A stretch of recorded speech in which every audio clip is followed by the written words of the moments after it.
नमस्कार सभी को। टॉप 600 फिक्स्ड प्रेपोजिशन में पार्ट नंबर 8 लेकर आया हूं मैं।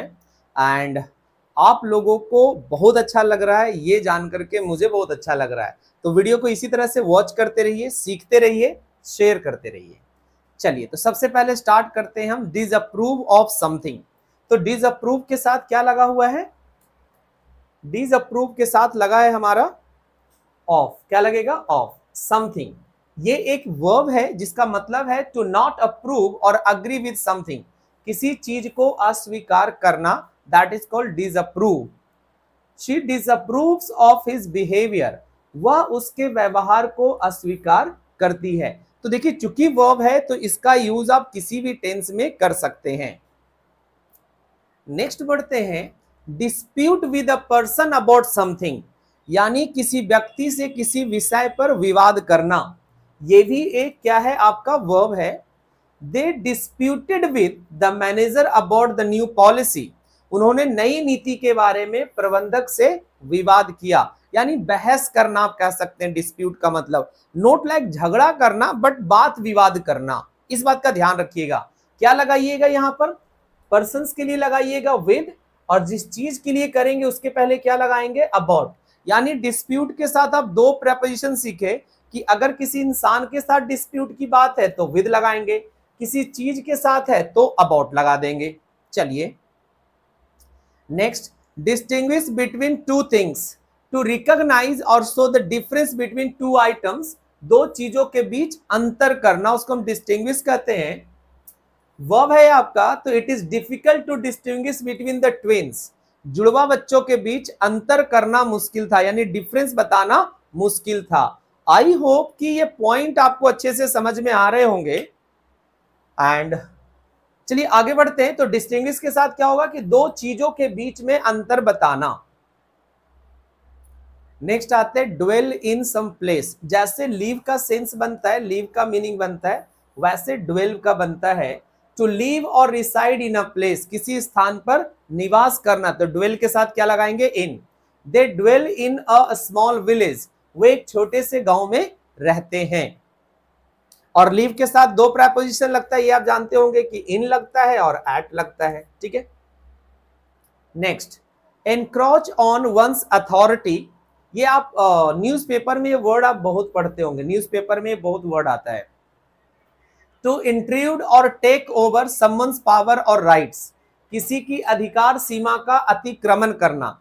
मतलब कोई चीज है उस पे आपने अपना उसको लाइक अपना बना लिया है, that is called encroach. He encroached on his manager's authority by making decisions without consent.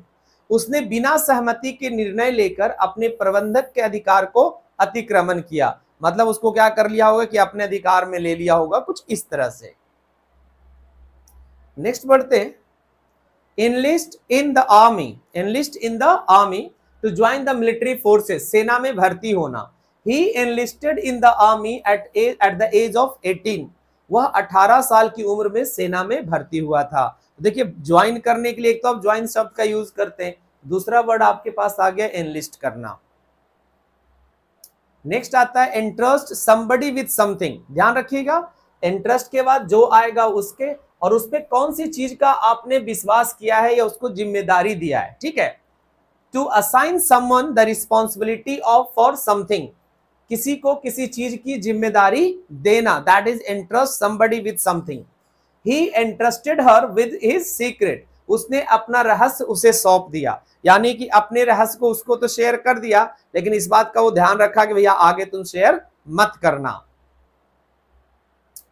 Next है एंट्रस्ट समथिंग टू समबडी, यानी इसका यूज आप दूसरे तरीके से कर सकते हैं कि समथिंग पहले लिख दीजिए, समबडी टू के बाद लिख दीजिए। To give something to someone to be taken care of, किसी को किसी चीज की जिम्मेदारी देना। सेंस वही है बट यूज दो तरीके से है। ठीक है। She entrusted the documents to her lawyer, उसने दस्तावेज अपने वकील को सौंप दिए, लेकिन इस बात का ध्यान रखा कि भैया ये अब आपकी जिम्मेवारी है, इसके आगे इसका कुछ यूज नहीं होना चाहिए। नेक्स्ट है एस्केप फ्रॉम अ केज और jail. To break free from confinement, पिंजड़े या जेल से भागने को हम कहते हैं एस्केप फ्रॉम। क्या करेंगे आप? फ्रॉम के बाद लगाएंगे या तो केज या jail. The bird escaped from the cage, पंछी पिंजड़े से भाग गया। नेक्स्ट है exchange one thing for another, यानी एक चीज के बदले में दूसरे चीज को एक्सचेंज करना। तो एक्सचेंज के बाद आप पहली चीज लिखेंगे, फिर लगाएंगे फॉर और फिर लगाएंगे दूसरी चीज को। टू ट्रेड और swap one item for another, एक चीज के बदले दूसरी चीज को लेना। लाइक देखेंगे he exchange his old car for a new one, उसने अपनी पुरानी कार के बदले एक नई कार ली। नेक्स्ट है exchange something with a person, यानी किसी इंसान से, कोई चीज किसी इंसान से एक्सचेंज करवाना। To trade items with someone, किसी के साथ चीजों का आदान प्रदान करना, मतलब कोई चीज दिया और हमने उसके बदले में कोई चीज लिया। She exchange gifts with her friend, उसने अपने दोस्त के साथ उपहारों का आदान प्रदान किया। जैसे दीपावली में होता है कि एक आदमी इसको देता है, फिर ये आदमी वापस इसको देता है। ठीक है, वो अलग चीज है कि हम जो मिठाई देते हैं वही दोस्त हमको वापस भी कभी कभी गलती से कर देते हैं। नेक्स्ट है एक्सक्यूज फॉर समथिंग और एक्सक्यूज फ्रॉम समथिंग। तो जब एक्सक्यूज फॉर समथिंग कहते हैं तो इसका मतलब है कि अ रीजन और explanation given to justify an action, किसी चीज के लिए बहाना बनाना। मतलब कोई आप बता रहे, उनको एक्सप्लेन कर रहे, कोई रीजन एक्सप्लेन कर रहे जस्टिफाई करने के लिए। He made an excuse for being late, उसने देर से आने का बहाना बनाया। तो मतलब किस लिए जी? देर से आने का क्या किया? बहाना बनाया। मतलब वो एक्सप्लेन करना शुरू कर देता कि सर ऐसे हो गया था, ट्रैफिक में जाम फंस गया था, कुछ ऐसा वगैरह हो गया था। तो that is excuse for something. Next है excuse from something, to allow someone to not to do something, किसी को किसी चीज से माफ करना। मतलब कोई चीज है, कोई जिम्मेदारी वगैरह दिया हो तो हमने उसको माफ कर दिया कि हटाओ जी तुम। She was excuse from the meeting, उसे बैठक से माफ कर दिया गया, यानी बैठक छोड़ करके वो चला गया, उस पर कोई कार्रवाई वगैरह नहीं हुआ। तो आई होप समझ में आया कि एक्सक्यूज के साथ फ्रॉम कब लगेगा और फॉर कब लगेगा। ठीक है, जब बहाना बनाने की बात करेंगे तो एक्सक्यूज के साथ फॉर लगेगा, और जब आप किसी को अलाउ करने की बात करेंगे, देखिए चूंकि हिंदी सेंस लगभग मिलता जुलता है, यानी कि किसी को आप अलाउ कर रहे हैं कि भैया जाओ ऐसा तुम कर लो, तो आप लिखेंगे फ्रॉम। नेक्स्ट है exempt a person from a fine, to free someone from having to pay a penalty, किसी को जुर्माने से मुक्त करना। द जज exempted him from the fine due to his circumstances, न्यायाधीश ने उनकी परिस्थिति को देखते हुए उसे जुर्माने से मुक्त करना। देखिएगा जैसे कहीं कहीं आप जाते हैं ना तो कुछ टेक्स्ट वगैरह में एग्जम्प्ट मिलता है, आपको एग्जम्पशन मिलता है टैक्स में, टेक्स्ट में नहीं टैक्स में। ठीक है, छूट मिलता है। तो हम किसी इंसान को फाइन से या लाइक टैक्स में छूट देने के लिए यूज करेंगे फ्रॉम। जिस चीज से छूट देंगे उसके पहले क्या आ जाएगा? फ्रॉम। नेक्स्ट है exonerate a person from blame और सम चार्ज, ये भी एक वर्ब है। To officially declare someone not guilty, यानी किसी को आरोप मुक्त करना ऑफिशियल तरीके से कि भैया आपको बिल्कुल दोष मुक्त कर दिया गया है। The court exonerated him from all charges, अदालत ने उसे सभी आरोपों से बरी कर दिया। नेक्स्ट आते हैं fail in an attempt and fail of a person, यानी जब हम अटेम्प्ट की बात करेंगे कि किसी अटेम्प्ट, किसी प्रयास में आप विफल हो गए, तो फेल के साथ क्या आएगा? इन आएगा। और जब किसी पर्पस में आप असफल हो जाएंगे तो उसके लिए फेल ऑफ आएगा। To not succeed in trying something, यानी कि इसी प्रयास में विफल होना। He failed in his attempt to win the game, वह खेल जीतने के प्रयास में विफल हो गया, यानी ट्राई तो उसने किया लेकिन उस ट्राई में वो क्या हो गया? असफल हो गया। And fail of a purpose, to not achieve a goal, यानी कि जब आप किसी गोल को प्राप्त नहीं कर पाते, किसी उद्देश्य को प्राप्त नहीं कर पाते। The plan failed of its purpose, योजना अपने उद्देश्य में असफल रही, यानी जो हमने प्लान बनाए, जिस पर्पस से बनाए, उसमें वो फेल हो गया। तो यहां पर हम लिखेंगे फेल ऑफ अ पर्पस। चलिए नेक्स्ट हमारा है fall among thieves and fall on the enemy.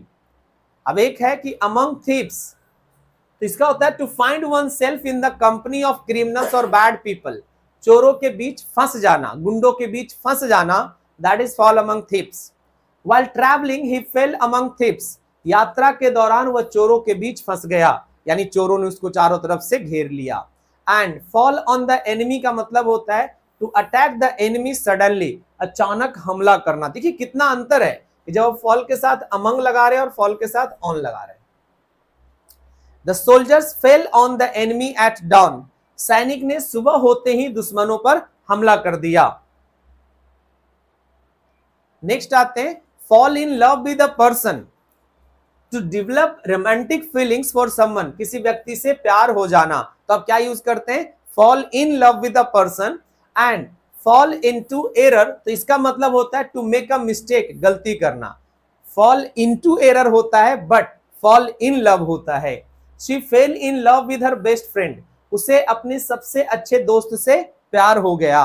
And he fail into error bye not checking the facts, तथ्यों की जांच न करने के कारण उसने गलती की। यानी अगर वो फैक्ट्स को चेक कर लिया होता तो गलती उससे नहीं होता।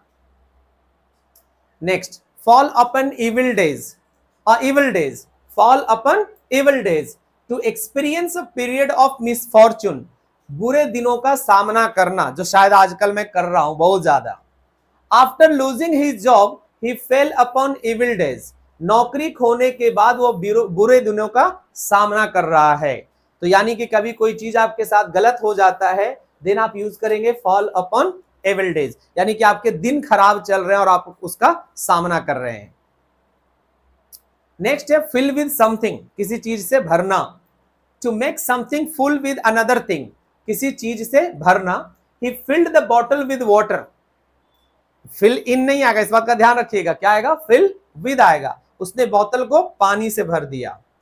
नेक्स्ट है फायर एट या ऑन समबडी, टू शूट और discharge a weapon at someone, किसी पर गोली चलाना। The soldiers fired at the enemy, सैनिकों ने दुश्मनों पर गोली चलाई। एंड लास्ट है आपका flirt with somebody, flirt with somebody. ध्यान रखिएगा कि फ्लर्ट के साथ अगर हम समबडी लिख रहे हैं तो क्या लिखेंगे, विद। टू बिहेव प्लेफुली और रोमांटिकली टुवर्ड्स समवन, किसी के साथ छेड़खानी करना, बट वो छेड़खानी गलत वे में नहीं होता, इस बात का ध्यान रखिएगा। एक आप गलत वे में यूज करते तो गलत के लिए आप फ्लर्ट का यूज नहीं करेंगे। He was flirting with her at the party, वह पार्टी में उससे छेड़खानी कर रहा था, मतलब फन वे में वो थोड़ा सा रोमांटिकली उससे साथ मजाक कर रहा था। आई होप ये 25 फिक्स्ड प्रेपोजिशंस आपको समझ में आए, आपको अच्छे लगे। तो ज्यादा से ज्यादा मैं कहूंगा कि आप लोग वीडियो को शेयर करिए, चैनल पर पहली बार आए तो चैनल को सब्सक्राइब करिए और लाइक कर दीजिए अगर वीडियो आपको अच्छा लगा हो। धन्यवाद।